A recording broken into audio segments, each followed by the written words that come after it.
This is the gallery of presidents at the state capitol. Each one of these portraits paid for by private groups.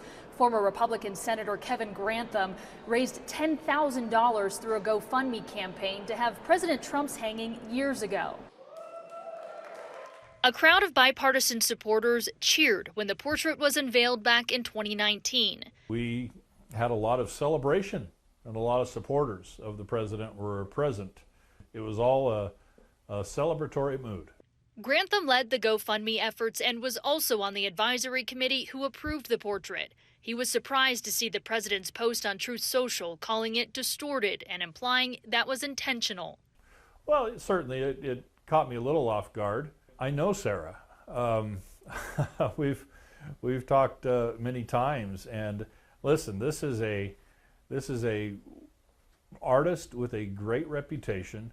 She's got a great body of work to her credit, and that stands alone by itself, with or without this controversy.